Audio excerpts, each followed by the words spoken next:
From Tally to Cali, it's time to wake up. Wake up! Wake up! Warchant.com is your ultimate Seminole sports source. And this is Wake Up Warchant, presented by Corner Pocket Bar and Grill. One ball, Corner Pocket. Now here's Warchant.com's Aslan Hajavandi and Corey Clark. That's right. Yeah, that's right. What's up? What's up, everybody? Welcome on in. Live edition of Wake Up Warchant, presented by the Corner Pocket Bar and Grill.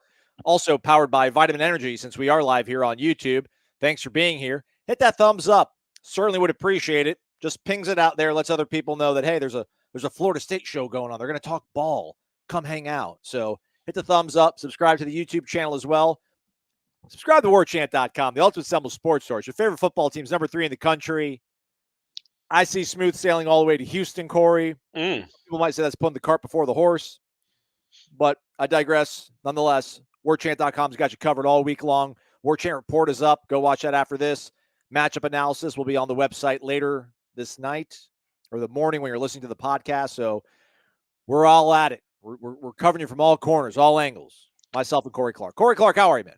I'm good, buddy. You're still a little staticky in my ears, but that's probably just me. It's probably just me. If anybody is having a problem, if it's not me, let us know in the comments. But it's a little staticky. But otherwise, man, good day. My son took the wrong bus home to his mom's house today, so that was fun. That was a nice little detour. But you're going to have detours in life, and so I had to go pick him up. But yeah, otherwise, a good day, Aslan. Good day. I like that he's on the bus. Some families won't let their kids take the bus. I like that you're like, yeah, take the bus, kid. Yeah, it's a school of hard knocks. So he was supposed to come back to your house, but he got on the bus that went to your ex-wife's house. And apparently last week, he took the bus back to my house when I was already back in Tallahassee. So he can't get right. It's fine. It's fine. He can't remember where he is. This is what we do in these with these divorces. Kids don't even know what buses to get on anymore. Give us your questions, everybody. Bring the heat tonight. Power the show, because we didn't go to practice or anything like that. We just emptied out the clip in the Warchant Report. Although Corey just gave us his prediction on there. He didn't do the deep dive. But I thought we did a pretty good deep dive on the game yesterday. Now that we're seeing that the storm out there seems to be trending more eastward. Yeah. Away from mainland United States. The lower 48, some might say. I think some of the folks that made their predictions in the 30s might be lamenting it, because I think Florida State just too high powered no matter what, even with some wind, to not hang 40-ish on a team. Yeah, I think best case, it's not like it's going to be sunny. So even best case scenario is like it's a little bit of rain and a lot of wind, like 20 mile an hour, 25 mile an hour winds. So the beauty is with Norvell's offense, he has so many plays where guys are just wide open. That those kind of plays, wind doesn't even matter. I guess if you're throwing a 20-yard pass to or even a 5-yard pass to Trey Benson on a screen or to Jaheim Bell, I don't foresee a lot of 55-yard throws in this one. He usually schemes it up where they can get really wide open, and that helps a lot. Yeah. Jason Bozeman, shout out, Treasure State, Montana, Southwest Montana. Adorable photo. Looks like of him and his newborn child. I hope you didn't smush and smother that poor child sleeping, but looks cozy. Good Lord, Aslan. What happened? It does happen. You're right. I shouldn't make light of it, because it actually does happen. Yeah. I'm heartless. I apologize. Does Boston College have even a remote chance? Yes. Covering the spread, but not winning the football game. Not a great one. Oh, come on, Corey. I mean, how? I mean, Florida State would have to self-destruct in such a fashion that we have not seen even remotely possible in their DNA in the last 8 months. My biggest concern, obviously, we don't know how hurricanes aren't predictable. Famously, they're not predictable. So Boston College is going to be able to this is it. Like, we love it. We live for this sort of weather. Like we talked about, man, it just neutralizes advantages. Florida State should still win the game, whether they play in a parking lot, if they play in 50-mile-an-hour winds or 0 winds, in a desert or in a tropical rainforest. Florida State should win the game. But weather conditions do matter. You can have goofy stuff that happens. If they play a C+ game, Boston College has no chance. But teams have been known to play horribly. That does happen. It hasn't happened much with this group lately, but they would have to play horribly. Boston College's quarterback would have to rip off some runs, and that's the only way it could happen. And it would be, I think it'd have to be bad weather, like bad weather. I'm not comparing them to Alabama and what Nick Saban has done. But, man, I just don't think a team like this loses to they don't have bad losses. Yeah, You know? I agree. I agree. I think we're just 2 games in, though, so I still got to – I'm being more cautious than I probably need to be. Yeah, But you I are. also do really – if there was no Hurricane Lee out there, I would have said no. I don't think Boston College has any chance. Weather can neutralize it and turn a team that's 35 points better into a team that's only 18 points better. And then, anything can happen. Crazy stuff happens. You drop a punt. Mastromato decides to run over the first down, run over the line of scrimmage and punt it again. Goofy stuff like that, man, can happen. But I would be, it would be one of the all-time upsets because this is not a very good Boston College team. Austin Green asks, is Jay Norvell, head football coach at Colorado State, Mike Norvell's father? If so, I'm rooting against Deion. Go Noles, loyalty matters. No, he is not. No. He's only maybe 10 years older than Mike. He's not that old, Jay Norvell. He would have had to start getting after it pretty quick to be Norvell's dad already. God, he's 60. Okay. Wow, look at you, Jay Norvell. All right. Yeah, okay. Yeah, he could. That works out mathematically. I didn't realize he was 60. But so him and Deion are close to the same age. Yeah. Because Deion's like 57 probably or 58. Yeah, man, that was really dumb that I don't like that he did that. That didn't make a lot of sense to do what he did. Why are you poking that bear? There's no point in it. He's just saying how his mother raised him. If you he's guys gonna make Deion a martyr. None of those kids care about Colorado State. None of them. That's not a rivalry to them. Most of those kids aren't from Colorado. Right. Deion's been to Colorado like 5 times before he took that job probably, and it was to play the Broncos or to play the Rockies. Like, he's never been to Colorado. They don't have any ill will towards Colorado State. And then you did that. And that's going to get them very fired up, and you're going to lose by 45 points, which you might have anyway. But now it's personal, Aslan, as they like to say in Boulder. If you've missed it, folks, apparently I think Jay Norvell is maybe on his coach's show or doing some radio show, and was talking about this upcoming game and said that, when he's the head coach at Colorado State, Jay Norvell, yeah. When he's, speaking to adults, he takes his hat off and his sunglasses because that's how his mother raised him. Yeah. With the implication being that Deion's usually wearing sunglasses and a hat and might not have the same sort of reverence for his fellow man. His son, Shiloh, who I think is ranked 4th out of all of his children, his favorite children, he ranked his children, Deion did. Yeah. Shiloh was on the Pat McAfee show, which I've never seen before, but now that's on ESPN, it's on in the background. Not a bad program. And they're poking fun with Shiloh. Like, why did he say that? And Shiloh's like, I don't know. He's like, why did he say that? Like, he wasn't angry. He was just laughing at the absurdity of it. So maybe the post-game handshake will be interesting. But I don't know, just Jay from Daytona, you want to say anything about Jay Norvell and Deion? It was dumb, Jay. It was really dumb. I don't know. He had nothing to gain from saying that. He also kind of, in a way took a shot at Deion's mom, which he's probably not going to like. And he also made Deion a martyr. And those kids are going to want to, they did not care about the Colorado State game. They were going to look ahead to Oregon. And then they made them laser focus on the Colorado State game. And also Colorado State is terrible. Terrible. So they weren't going to win anyway. And why are you taking a shot at the guy? Yeah. Like, why are you going to take a shot at the guy? It didn't make any sense to me to do that. Touche, Mike Mayo. Maybe he'll pull a Brian Kelly and say he never said that after the beating. That's true. That's right. Last thing, and we'll move on. I'm sure people are getting upset about us talking so much about Deion Sanders, but our guy in the Villages West says after Colorado puts 50+ up on him, he should shake his hand and then take his hat off and his shades. Yeah. He's going. This exactly. One of Deion's kids said that Ralphie should come out with a hat and shades for that game. They should put sunglasses on Ralphie. Here we go. Let's Jay, the voice of the people, speak. Jay says, when they tried to take Keon Coleman out after the hard hit and he waved them off, best moment for me so far. I don't remember that. That happened? I don't either, but I trust Jay.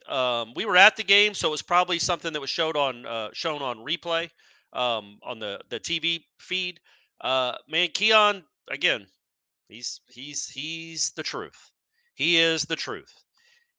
And if we could project for a moment, Aslan, say Colorado has a magical season, and the Noles have a magical season, and they meet in New Orleans on January 1st, and you got Travis Hunter covering Keon Coleman, Mm. Neon Keon. Ooh. Hey man, yeah. Hey, a lot of football left. But yeah, man, Keon is tough. Keon is good. Keon is going to play in the league for a long time. That is, dare I say, Aslan, is Keon the best portal guy they've gotten? Not the most Period? impactful, because I think Jermaine might Yeah. always be the most impactful. Yeah. But Keon, I think, might be the best guy they've gotten in the portal. Yeah. I think On3 released their rankings so far of the best portal acquisition, and Keon's number 3 in the nation, and he's the number 1 guy for Florida State. So yes, I would say so. But I mean, you've got Verse to choose from. Jamie was great. Obviously, Jermaine Johnson was great. There's been a lot of guys that made huge differences in this program. But Keon, and he was such not an afterthought, but you already knew they were going to have a good offense. It was like the cherry on, like Jared Verse was absolutely a need, a necessity. Keon didn't feel like a necessity. And then you see him and you're like, absolutely, you should have gone hard at this kid, because this kid might be the best, second best, third best receiver in the United States. Leo Noles here drops $5 in the jar. Thank you, man. Dollar bills, y'all. Thank you, Leo. Our Leo woman, I then guess I later don't know. adds here that all-time bad rain game haven't heard you guys mention, which we were talking about the good memories, Leo. No, we're Yeah. talking about like the good weather games. Boston College 2006. Was that a weather game? Gino, it was really cold. It's really Oh. cold. All right. But yeah, apparently he has the date right there. September 26, 2002, Florida State versus Louisville on a Thursday night. I was 12 years old. I went to the game. Louisville wins in overtime thanks to a Rick's interception on the My dad was at that game. My dad at that time would have been 60 years old. My dad just had, I mean, he's passed away, but 5 days ago was my dad's birthday. He would have been 81 on the Southern Miss game. But he was at that game, and I think could you text back in 2002? I can't even remember. But he was up there on business, and he went to the game by himself. And I'm like, you've got to leave. Go leave. You don't need to do that to yourself, especially not to watch Chris Ricks throw a pick on the first play of overtime. Although I blame Jeff Bowden more than Ricks. Yeah, so Mike Norvell, don't call plays like that if there is a monsoon going on in Boston this weekend, right, Corey? Yeah, and you have Greg Jones. Oh! Let's go! Yes! Yes, sir! What?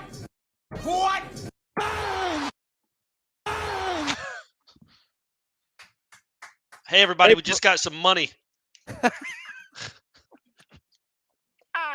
Didn't know if the sound cues let you in on it. Shout out to everybody watching this live. Hit the thumbs up podcast, folks. I know it's not the best listen sometimes, but it's fun. You should watch it live on YouTube with all of us. Ray Pereira here, Mr. H-Town himself.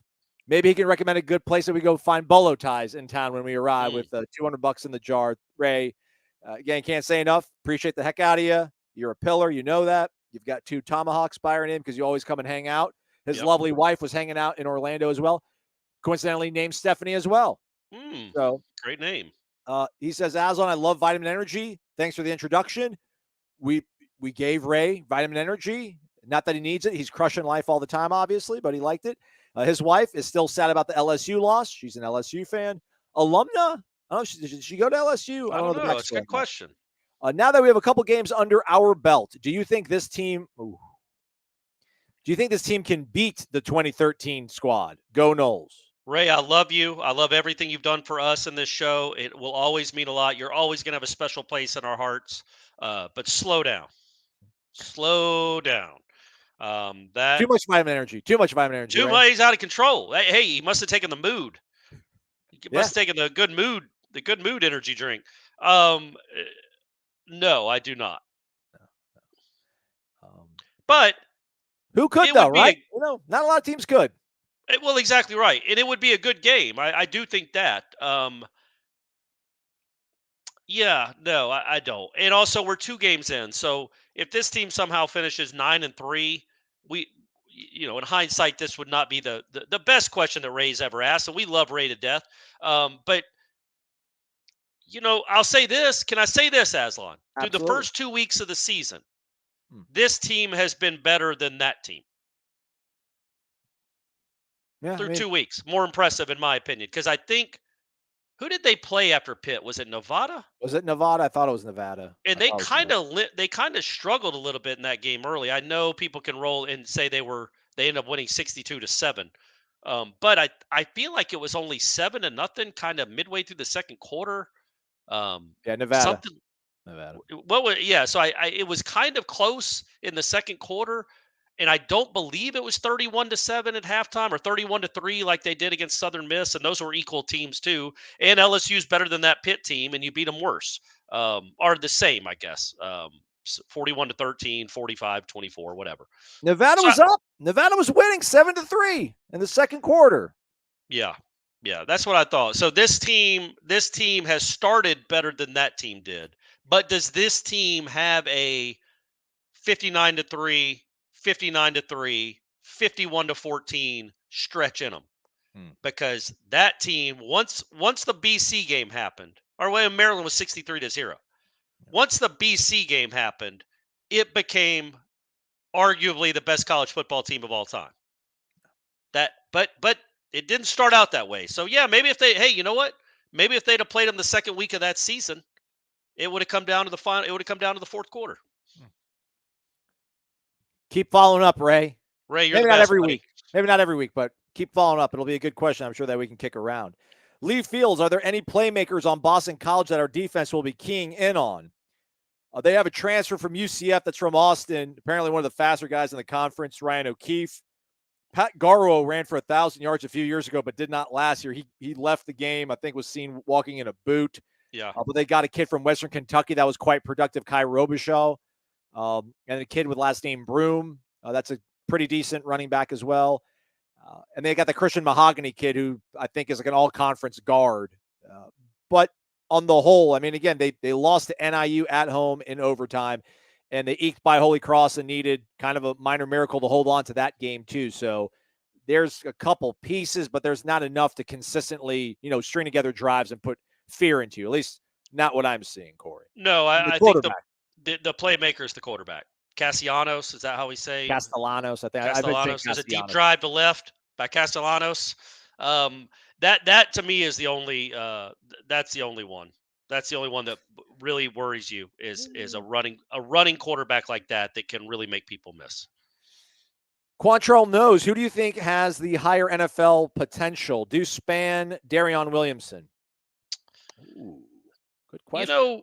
Darian is such an interesting guy because he shows those flashes, and he's a big kid that moves well. Like they run screens to him, like just catch it and go make guys miss. He has been so unhealthy for such a long stretch of his career. We're still just now finding out what he can be. And Deuce, look, man, I think that size and that speed, obviously the potential is there to be something. I would, if you're asking me now on September 14th of 2023, I'd say Deuce, just because that is elite speed. That is draftable speed. That is scary speed. I don't think Darian has that, but I think Darian's a better receiver than him right now. Yeah. And we haven't come close to Darian's ceiling either. I know it's his 4th year, but he's barely played. So you could, I know he's 21, 22 years old, but he doesn't have the requisite experience to have any idea what he can be. He might be about to take a huge jump. And both those guys, assuming they stay, will have chances to really impress people next year when they get more playing time, presumably. Jonathan Cook with $5 in the jar. Thank you, John. That's a better question. I like that question. Bills, y'all. Following up on Ray. All right, then. Could this team beat 2013 Auburn if they were in the championship game? You know what's funny about that, Aslan? And I'm not kicking a guy while he's down. Jimbo Fisher gave me so far the best moments in my career, my journalism career, it was a lot of fun to cover that team and to be out there and watch them cover a national championship team. I would trust Norvell to have a better game plan early than Jimbo did. I thought Jimbo was outcoached, whether it's because he didn't have the towel boys up in time or whatever it was with the plays. They converted 1 first down. They really struggled to score for large chunks of that game against a not good defense. I would trust Norvell to have had a better plan in place and to score more points early. So yes, they could beat that Auburn team for sure. But man, that Auburn offense was a problem. With that kid at quarterback and Trey Mason and that offensive line, that offense was a problem. But I still think I think this team could have beaten that team for sure. I mean, heck, the 2013 Georgia team did beat that team until the safety just played ricochet with the ball and gave them a walk-in touchdown. So that Auburn team, yeah, they definitely could have beaten them. Yeah. Nick Marshall, name of the quarterback. Yeah. By the way, for those wondering. Former Georgia. He started out at Georgia. Do you know that? Do you remember that? Yeah. Tony Cleveland's here, everybody. A little money in the jar. Thank you, Tony. Dollar bills, y'all. Thank you, Tony. As on Encore, this is Cleve Dog. Oh, we know. Which of the War Chant crew is covering the FSU Clemson game next week? It's you and me and Ira, right? Who's not covering the game? That's the question. Yeah, that's right. Just remember, it's the three main guys. The 3 guys y'all all want. So yeah, that'll be who's covering it. Thank you, Tony. Appreciate you. Ray is wondering, have any of the transfer outs made a difference yet?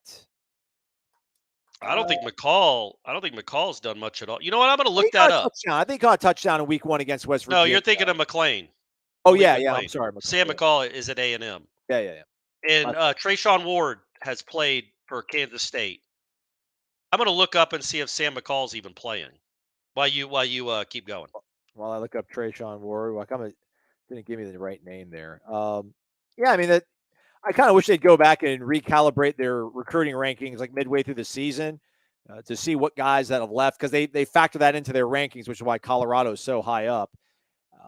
Right now, Trayshawn's got 27 carries for 114 and a score, so a 4.2 yard per carry average. He was averaging 6.6 last year, 6.4 the year before. So, but 27 carries, he's on pace to get more than he did last year, I would think, with 95 carries. So, yikes! Sam McCall has played 2 total snaps this season, and they have him listed as a cornerback on PFF. So yeah, maybe Ray might have meant McLean like you did. I thought Sam McCall was going to be the biggest one that they lost, but that's not a good defense, and apparently he's having trouble. Apparently it's not a good defense, and he's having trouble. He can't get on the field there either, unless he's hurt. Maybe he's hurt. By the way, confirmation: Ms. Pereira is an FSU alumna, or LSU. I'm sorry, LSU alumna. I just centered myself on the screen. Nice. Sorry for all you folks with OCD. I got that squared away for you. Derek Neal, worse rain game, I guess, than the Louisville game. He says the Miami game in 2003. Yeah, we've touched on that one. That was not a fun one. Oh, but you didn't read his comment. Oh, man. And his girlfriend decided to part ways with him. And FSU loses to Miami, and my girlfriend dumped me in the parking lot, and I had to walk home in the rain to Pensacola Street. Look at you now, Derek. Look at you now, though, man. True. Why in the parking lot, Derek? What happened? What happened between the walk to the stadium? I mean, look, it was a hard day for all of us. Anybody was there. We all wanted to break up with everyone we were with. I almost kicked Shannon to the curb, but then we wouldn't have Brady. So thank heavens I didn't make that mistake. But yeah, that was an awful game. That was an awful game all the way around for all the reasons, including Derek being broken up with. Austin Flowers, I think Noel Dad for Life is his pen name on the wordchant.com Tribal Council. Evening, gentlemen. Which matchups against us in the playoffs would get the most eyes? I think Georgia in the semi, Texas in the national title game. P.S. My daughter Reagan says hi and go Noles. What up, Reagan? What's up, Reagan? It's a cool name. That's a cool name for a girl. Yeah. Strong yet it is. Soft. Yeah, it is. I like that name. And I assume people call her Ray. Yeah. That's a cool nickname for a girl. if we don't win it all, I want to see Southern Cal win it all. That's all. Yeah. Well, I got you. I'm with you on that. Somebody besides the SEC. Yeah. But he's asking which would get the most eyeballs. Yeah. I think it would be Ohio State, or Notre Dame, or Texas, or Michigan. One of those. They would all get huge ratings, though. I think, isn't it this year? It's on the 1st at least. It's on January 1st, these playoff games, or December 30th maybe. Having it on New Year's Eve is college football has done so many dumb things in my lifetime. So many dumb things. Top 5 is having your most important games of the year played on New Year's Eve. It's so stupid. It used to be reserved for the Peach Bowl. That was the only game that anybody dared play on New Year's Eve. And then the powers that be at college football is like, why don't we put our 2 most important games on those nights where everybody wants to go out or have a party? And they can't because they're waiting to see if Ohio State makes the kick or misses the kick. Yeah, Rose Bowl, 5 o'clock Eastern time. I mean, golly, 2 p.m. New Year's Day. You have to wake up to watch your, if you're out there after you tied one on. That makes no sense. Like, why wouldn't you make the West Coast one 8:45 and then make the one in New Orleans? Man, they always like starting the Rose Bowl right then because you get the sunset. Yeah. Legitimately, that's got to be the only reason. They've never played a Rose Bowl game at night other than Florida State, Auburn, and I guess Texas, USC. Georgia, Oklahoma. Well, that was an afternoon game. So it ended at night because it went on for so long. But they love that sunset, man. They love that sunset out there. I guess would the sun even set by 5 o'clock out there, though? So screw that. I was wrong. Completely wrong. Apologize. The San Gabriel Mountains.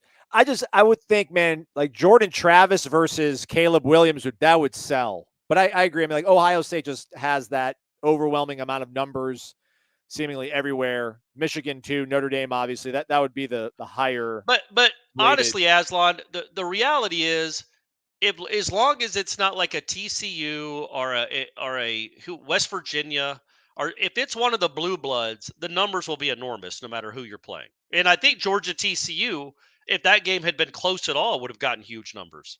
But as we all remember, it was not. What gets huge numbers is the approval of Vitamin Energy from those who listen to Wake Up Warchant. We appreciate you all who've ordered it and tried it, shaked it and taken it.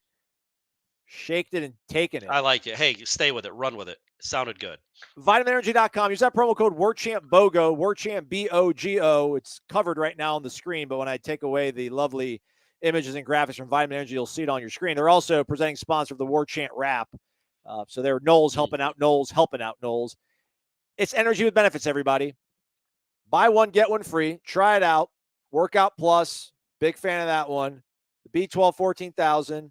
That's I've had a 14 playoff, probably not, but 12-team playoff, yes.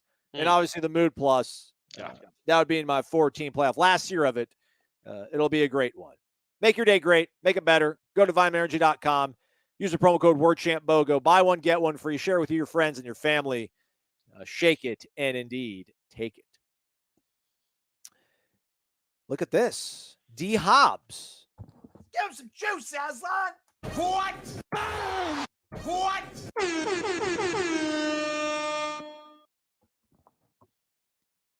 Let's go, he says.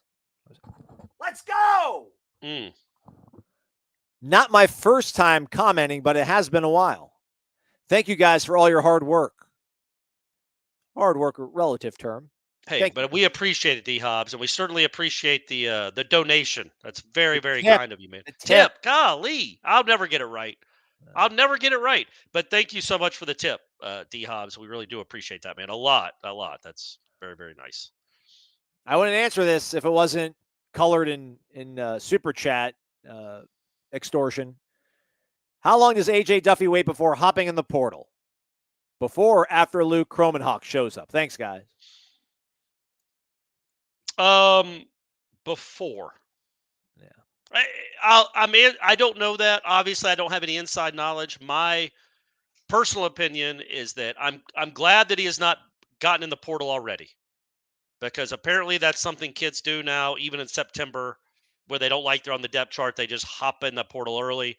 I do think I would be very, very surprised, I guess, if he would be on the sidelines for the bowl game.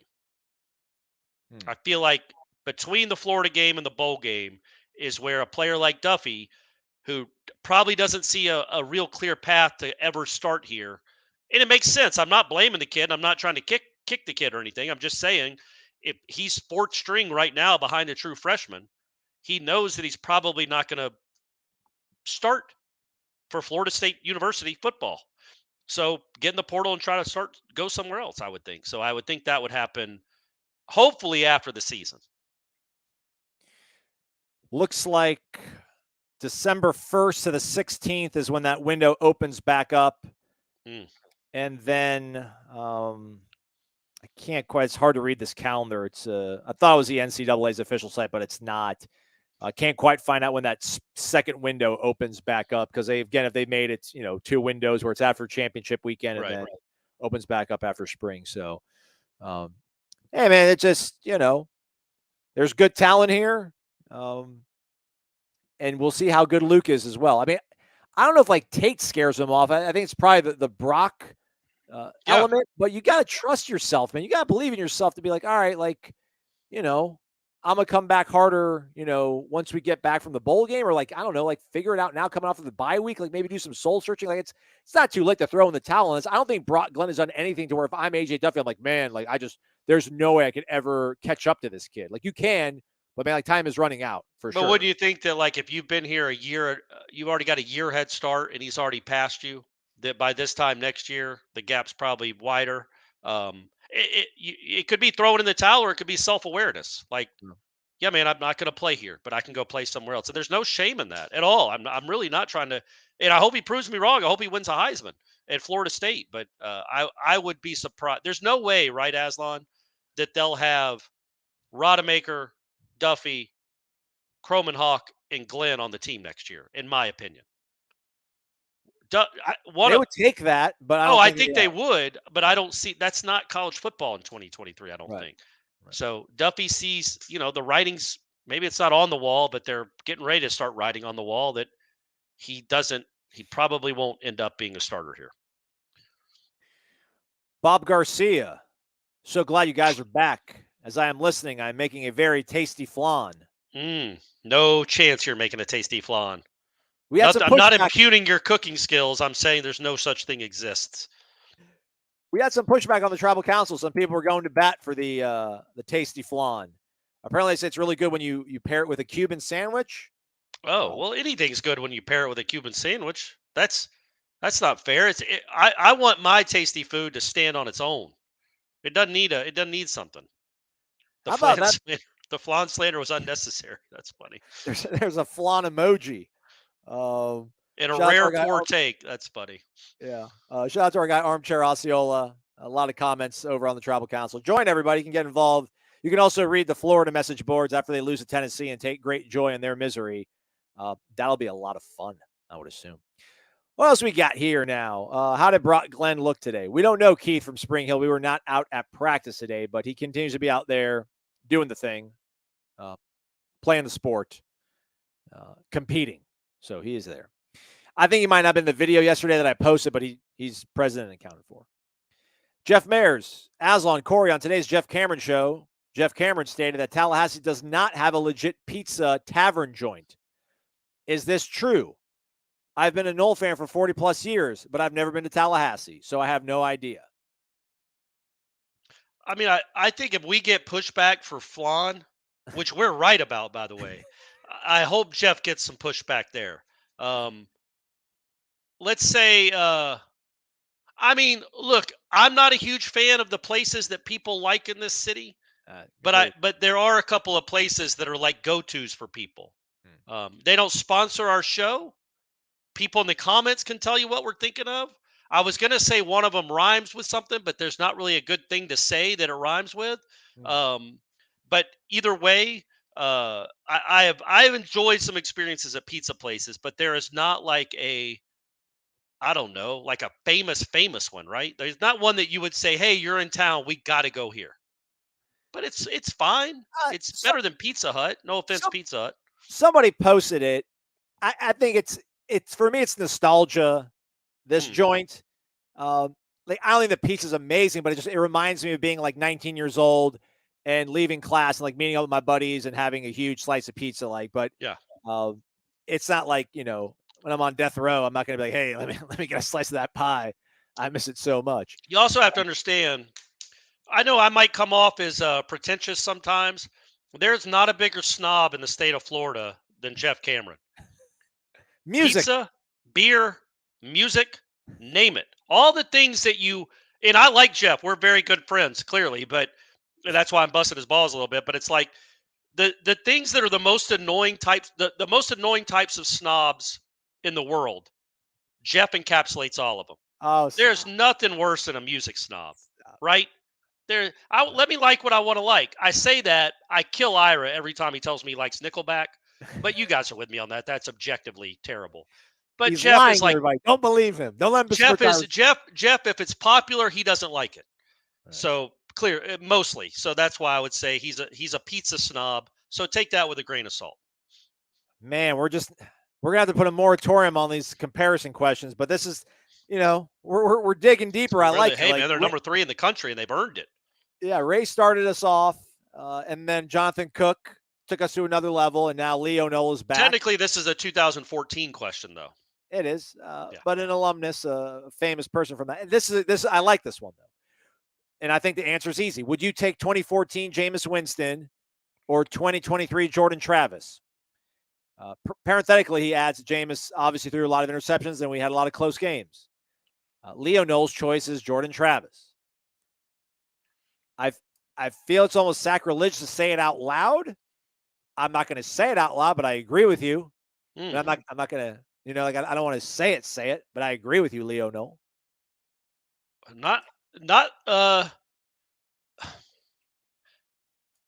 Although I don't know, man, like Notre Dame 2014. I mean he threw a horrible, horrible interception in that game, but then was unbelievable. He was unbelievable against NC State. They gave up 41 points in Raleigh and won by 2 touchdowns.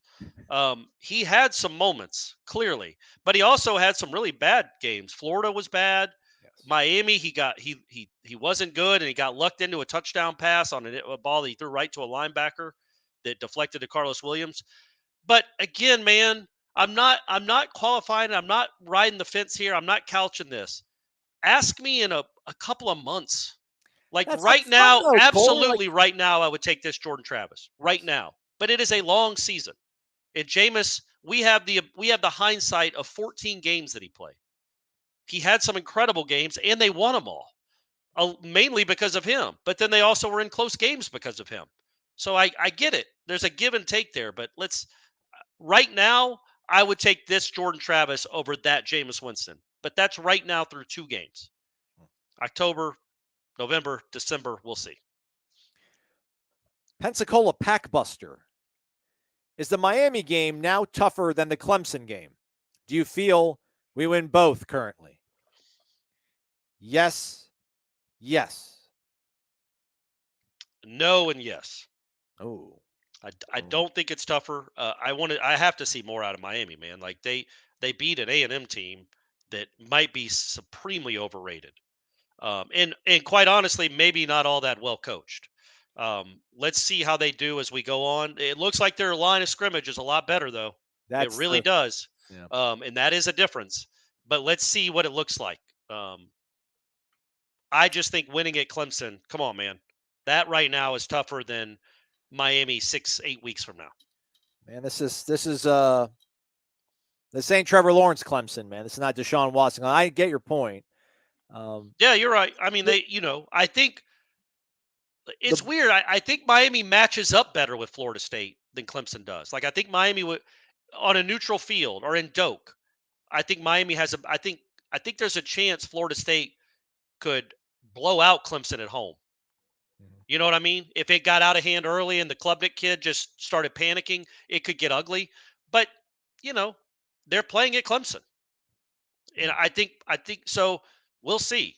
There you go. There's the answer everybody tunes in for. We'll see, Pensacola Packbuster. I wonder how, loose Dabo's going to coach versus, I don't say Mario, but I think, I'm not scared of this, but I think Miami will probably, go out on their shield. I think they're going to blitz until they just vomit all over themselves. Like, I think they're going to just play as aggressive and balls out as they possibly can to try to beat Florida State. Like, I don't know if Clemson's ready to do that. Like, when Rocky was talking to Adrian, to beat him, he's going to have to be willing to die himself. I don't know if he's ready to do that. I don't know if Clemson's ready to do that. I think Miami would be. And the bummer about watching Miami right now, which, again, like, I still think Florida State wins the game. They'll cover it, whatever the spread is, I assume right now. But, like, you see, like, Nigel Kelly, that Wesley Basanth kid, Ruben Bain, like, these are kids that Florida State was heavily involved in and, like, finished second to Miami on. And those kids were playing quite well with Miami. And you just think about, like, man, if they would have been able to get those kids, you take away Miami's ability there, obviously, then you make yourself that much better. But you can't obviously get them all. But, I think Florida State beats both teams probably by 2 scores. So there you go. There you go, Aslan. There was a question here that somebody co-signed, so we'll go ahead and pop it up here. Scott Castleman. Let's see his avatar. Is he a reverend? Yeah, it looks like he's on a pulpit. Okay, all right. Shout out, Rev. Deacon Scott. Fellas, love the show. Thanks, Scott. Thank you. If the college football playoff format had been around since, let's say, 1986, that's when I moved to Tallahassee. That's Scott, not me. How many more national titles might Florida State have been able to win? Ooh. So you could make an argument 88, 89, 92, 90. Well, 91, you would have, with a playoff, you wouldn't have been so down after the first miss. I mean, the most bizarre part of that 91 game or the 91 season, and I've talked about it before, is that you had Miami and Florida back-to-back to end the season. That is so stupid. It's so stupid. Why would you have done that? So, yes, the Florida State players were heartbroken. I even think they might have had a week off in between. I think it was their bye week was in between the 11th game or the 10th game and the 11th game of the season. I could be wrong there. I could be misremembering, but I think they had a week off in between Miami and Florida, which is just stupid. So I think, yes, if they had known they still had a chance to be in the playoff after the wide right, I think they beat Florida by 2 or 3 touchdowns. That was a heartbroken football team that knew they had blown their chance at a national championship. Oh, so I was right. Did anybody doubt Corey? Did anybody doubt Corey? Guys. And they were still heartbroken. But, yeah, that offense at the end of the season in 91 was a problem. Yeah, you look, they scored 1 touchdown against Florida. They scored 1 touchdown against A&M. They lost all their linemen. So they were really banged up. So that's why I don't say 91. 92, I absolutely think they win. 97, 96. If they wouldn't have had to be matched up with Florida again. But then that's not fair. I would say probably 3 more is a safe bet. I would have said 2, but I won't. Oh, 87. 80. I don't know if I said 87. Absolutely 87. 87, I think they were the best team in the country at the end. I also think 89, they were the best team in the country at the end of the season, but they had 2 losses, including to Brett Favre. So I don't know if they'd even gotten into the playoff.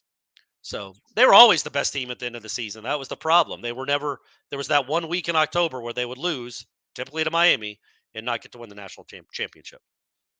Maybe 98? No, not 98. 97, maybe. Yes, 97, yes. Yeah, they play Florida again anywhere else besides that dub. Yeah. I can't confirm this, so I probably shouldn't pull up on the screen, but he's the second person that said, I don't know if he's reclassified, but Armando Blunt, who's a salty, talented defensive line from Miami Central, apparently committed to Miami, and he might be reclassifying. Well, don't reclassify. Hang tight, big dog. Wait till you see that game in November in Tallahassee before you make your final decision. Yep, absolutely. Carol Palalis wonders how many touchdowns for Coleman Nolman on Saturday. No, man. Or at least how many caught passes. It depends on the weather. I'm going to say 5. Again, I don't see a lot of games where he's going to have 11 for 200. There's just too many other weapons on the team, too many mouths to feed.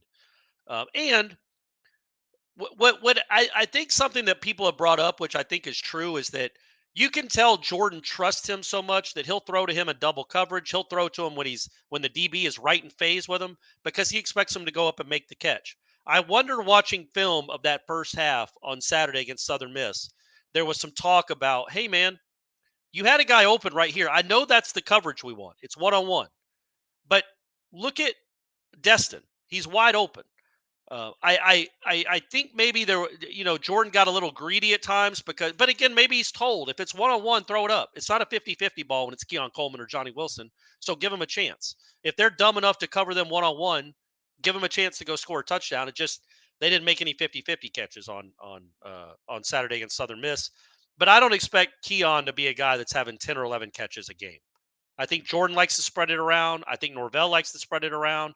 The way he calls a game with a lot of screens, running back game, tight end game, Johnny, Deuce, Jarrian, Destin, Winston, on and on and on. It'll be hard to have more than. What do you think his season high will be? Do you think the LSU game will be a season high for him as far as catches? Because he had 9 in that game, I think. Yeah, probably. I mean, you have to be almost derelict of duty to let him catch 9 on you, probably catch 10. Well, they weren't trying. They had guys there, it just didn't matter. But I could be wrong, and he could catch 11 passes this week. That's the beauty of Corey, is I'll say one thing and then cover my bases so I don't look like a complete idiot when he catches 11 this week. Frankie Castellanos, not sure if there's any relation to Tommy, but we'll give him some music. $10 in the jar. Thanks, Frankie. Going to the Clemson game next weekend. Where does one find good food in Clemson? And where do people tailgate before the game? Assuming you both have been. Love the show, boys. They have a truck stop right when you get off 85. It's like one of those Loves. I think you could get an Arby's. There might be a Bojangles right off the highway. The problem, Frankie, that's a joke. I think there's supposed to be a famous barbecue place there that I've never been to. But the problem is going to be the tailgating before the game is going to be a little difficult because of the early kick.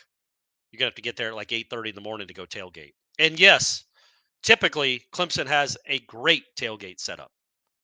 Whole bunch of people wearing orange, usually pretty nice, quite honestly. I know maybe I'm sure people have different viewpoints of their interactions with Clemson fans, but they've always seemed pretty nice and welcoming to me. They should certainly be nice moving forward, because I think Florida State and Clemson are tied at the hip. They're like your best friend. You want to beat them when you play one-on-one, but at the end of the day, they're still your best friend, and you're trying to get out of the neighborhood and go do something. Go to Hollywood. That's what that's what Florida State and Clemson are trying to do, make a better life for themselves.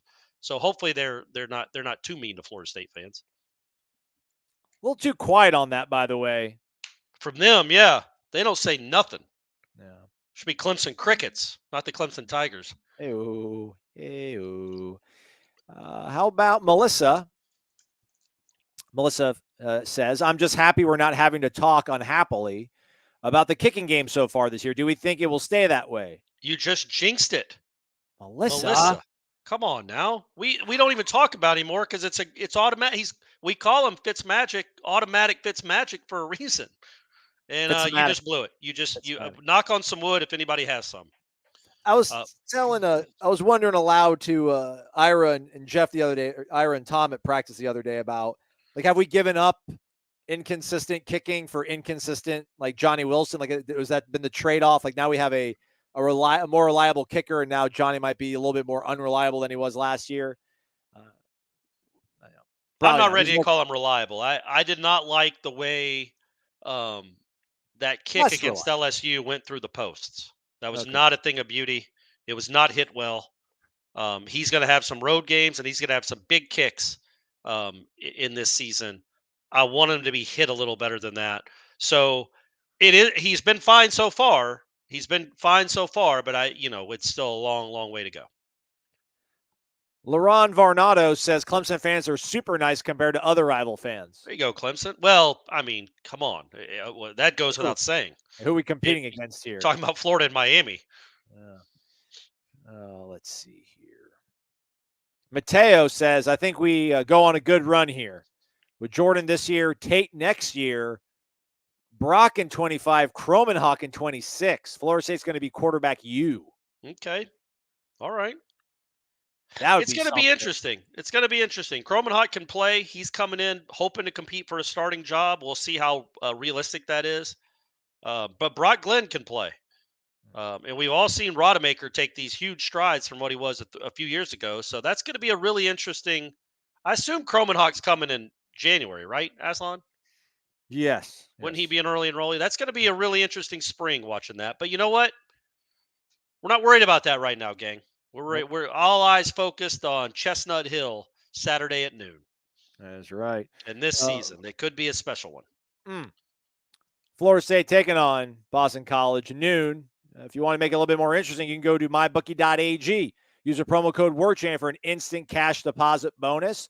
We'll get you a little more powder to play with over on mybookie.ag, whether you want to bet on futures, games, or hop into the live casino. I mean, it's crazy to still see the Florida State's plus 1,100. I mean, they're smarter than I am, the people out there. But that looks like a great value. That's crazy. 11-1. Ohio State, Texas, Michigan, Georgia with better odds. Yeah, those teams got to play some other teams. I think Michigan, I know Michigan's got to play Penn State and Ohio State. I don't know if Ohio State's got to play both. Georgia might have the easiest road out of all those teams. To be honest, I think that's why. Obviously, they're Georgia, so they're going to get odds, pretty incredible odds anyway. But the fact that their schedule is what it is makes it more likely that, because if they go 12-0 and lose in the SEC championship game, like they did 2 years ago, they can still go win a national championship. So that's why those odds are like that. Where they're according to my bookie, they're 5 times more likely to win the national championship than Florida State. Unbelievable. MyBookie.ag. Bet anything, anytime, anywhere. When you sign up, though, use that promo code WARCHANT for an instant cash deposit bonus. Paul Swinburne, do you think Johnny Wilson is pressing because of all the hype Keon Coleman is getting? Thanks to all the WARCHANT staff and listeners that were at Corner Pocket last Friday. Great meeting and catching up with everyone. Yeah, Paul, you too, buddy. Absolutely. Maybe play pop psychologist, Corey. Do it. I would say this: if he didn't have some of these struggles last year, I would say yes. But it's not like this is brand new territory for Johnny. And again, I want to say that these catches, these drops weren't like other Johnny drops. They were the ground knocking the ball out. That's not normally what happens. He normally just comes off his hand.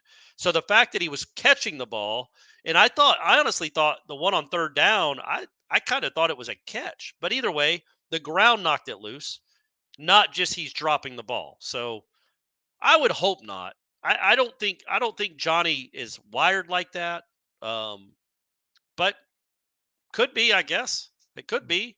I got to go make a play because we got superstar McGee over there making plays. I got to go make a play, and then he puts too much pressure on himself. But I don't think so. But anything is possible, I guess. The Daywalker Murillo. What is the status of Akeem Dent? We'll find out together at noon on Saturday. Daywalker, thanks for being here. Ray Pereira wonders, any more speculation on Darrell Jackson?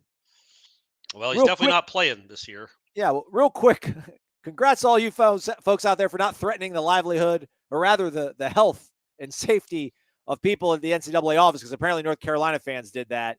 And I think what the NCAA actually released a statement saying that they were aware that their administrators have been threatened by North Carolina fans due to the whole Tez Walker situation, and were kind of saying they didn't appreciate North Carolina coming at them. So who'd have thought North Carolina wine and cheese would have done that? You know what I want, Aslan? What's that? Prove it. Prove it. And I'm being honest, because remember when McElwain did that at Florida? I think that's kind of what lost him his job. Yeah. Is they're like, well, yeah, prove that you got these death threats or whatever you're talking about. We need to see it. And he couldn't. And they then the next chance they got to fire him, they did.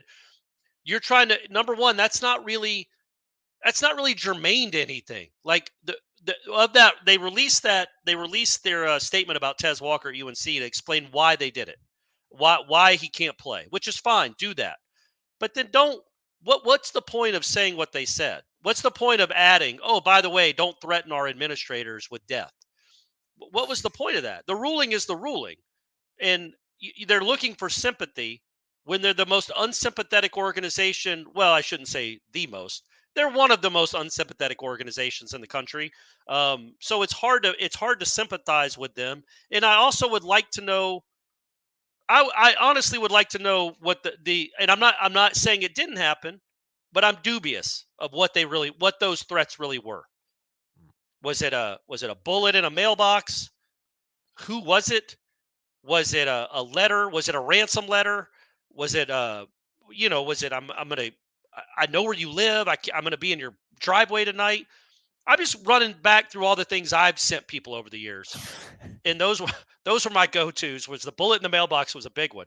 No, but for real, like, prove that. I want to see the proof that administrators from the no-named NCAA and no-named administrators are getting death threats from North Carolina fans. I'm not saying it didn't happen, but if you're going to come and say that and paint an entire fan base as raving lunatics, show me a little bit of proof. That's all. Because North Carolina doesn't even care that much about football. You ain't Half wrong. those fans think he's a shooting guard. Maybe this is their way of trying to get an invite to the SEC. Like, hey, guys, look at us. Look how serious we take this. Yeah. We fit right in. We'll send death threats. Any trees we can burn down? Florida State hasn't said anything. They don't care at all. People. They don't care about football. We'll burn a tree down. We'll burn down a stadium. Jason Purdue, heir to the Purdue poultry kingdom, I think. Probably, yeah. If we stay healthy in the trenches, will we face a better line on either side of the ball? I would say he's talking about like in practice. Oh, okay. Right. I think that's what the sentiment of that question is. I would say no. If they can stay healthy on the offensive line, relatively healthy, because they're already banged up a little, as we saw Saturday.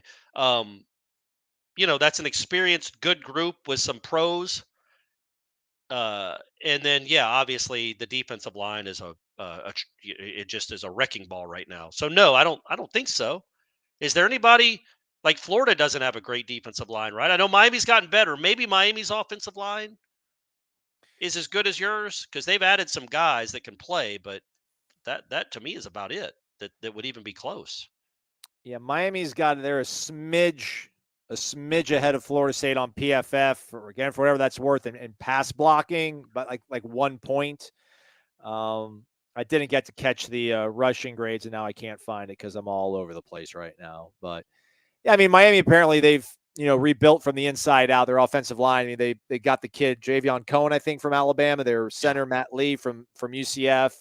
So, but defensive line, I don't know who would be able to match up with Fisk and Lovett and Farmer and Verse and Patrick Payton. That one.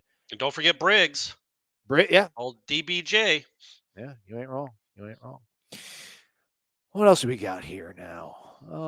Ortega. Come on, Ortega, chill. I hope we don't sleep on Boston College. Keep our feet on the gas. Benson, 140 rushing yards. I see Jaheim Bell with a big game. 7 catches, 120, and 3 tutties. Okay. All right. I think that is I'm not saying just Boston College in particular. I think there is a chance at some point this season, it might not be the Boston College game, Jaheim is going to have one of those games because those wide receivers draw so much attention that Jaheim is just such a matchup nightmare, and Norvell is so good at dialing up stuff for tight ends. And Bell is so good that I think you could see, remember Nick O'Leary in the Pitt game? Like he could have a game like that where he catches 2 or 3 touchdowns and has like 160-yarder or an 80-yarder or something. By the way, Florida State graded out significantly better than Miami. Miami was in the mid 50s on run blocking. Florida State was in the 70s. So iron, sharpening the iron. Tony Greco just wants to say the Clemson game. Okay. Maybe that, I guess, in terms of who we're going to see and go up against. Or maybe he was answering another question from somebody else. Yeah. I mean, I know they still got Tyler Davis, who I think is a really good college football player. I know they got good linebackers, but they don't have, the Lawrence kid and, Cleveland Farrell, and they just don't have those guys anymore. Breezy. I think he got a sack the other day, that kid. Was it Breezy or Breeze? I can't remember how to pronounce his name. Brees maybe, but he had a sack in a game on Sunday for whoever he plays with. I can't remember who, but I saw him at corner pocket getting a sack. Connor Teasley, good question. What's up with Biscuit not starting? Not starting? He only played 4 plays. Like he didn't even play much. And then he gets in the game and immediately catches a 50-yard touchdown where he just runs by people. Look, man, Mortlock is good. And Jaheim Bell is Jaheim Bell. This is not it, for Marquiston personally. It wasn't a great development that they brought in those two guys. It was great for the offense and great for the program, but not great for Marquiston personally, because I think Marquiston's a very good college football tight end. Jeff thinks he'll play on Sundays. I don't disagree. I think the weight, he has to monitor that. You just don't see a lot of tight ends in the NFL that look quite like that. But he is a very talented kid. And I thought it was odd that he only played 4 snaps in that game. I don't know that he played in the first half at all. That's a little odd to me because I thought they'd rotate him in more. But he'll play. He'll be a part of this team for sure, I think. All right, last one. Thanks for being here, everybody. Hit the thumbs up if you haven't done so already. Rob Krause, can we give a little love to Jarrian Jones? Guy's come a long way since being the 2020 throw-in part of the Fabian Lovett transfer. No longer fear when he's in there. It's not just that he's playing well, which is very important, and he has ever since the middle of last year. But, Norvell weirdly was asked about him a couple of times. Well, I guess it wasn't weirdly. He had the pick 6. But he's asked about him after the game, and then I think even a couple of times this week about just how far Jarrian has come. Because Jarrian in that post-game presser, if you haven't watched it, go watch it. He gives off leadership vibes, like rally around me vibes, that I don't think was a part of who he was when he got here. Now, clearly nobody was rallying in 2020. But I'll always remember, and I think I wrote about it. I definitely wrote about it when Raymond Woody did it.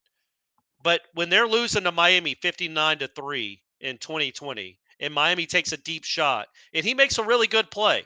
It's one-on-one coverage, 60 yards downfield. He deflects it, and then he gets up and does this. That's not.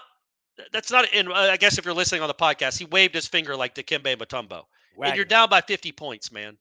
You don't do that. But that was 4 years ago. He was 19 or 20 years. He's grown up, just like so much of these guys. He's mature, and he's turned himself not only into a good player, which he is clearly, but a leader. He's an important part of this defense. So there's your love.